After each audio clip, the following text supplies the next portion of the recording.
Опасност од ширење на заразна жолтица во главниот град. За само 3 месеци во Скопје биле заразени 60 лица. Меѓу нив професори, 15 на ученици од неколку скопски училишта. Хепатитот А бил диагностициран кај ученици во 5 основни и 4 средни училишта.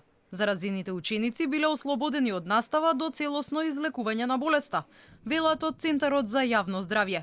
Според надлежните, изворот на заразата не се училиштата, но надзорот бил засилен во образовните установи. На клиниката за инфективни болести во моментов има 13 пациенти со жолтица. Од таму за алфа велат дека утрово 4 биле пуштени на домашно лекување, а еден повозрасен човек бил новодиагностициран со болеста. Сите се во добра состојба. Од Министерството за здравство смируваат, место за паника нема, оти жолтицата не била високо заразна болест. Од таму велат дека засега нема индиции од епидемиолозите за прогласување на епидемија на жолтица. За секој појавен случај во било кое училиште се врши детално чистење на објектот и зајакната дезинфекција, посебно на санитарните јазли. Место за паника нема, зашто жолтицата не е високо заразна болест како морбилите.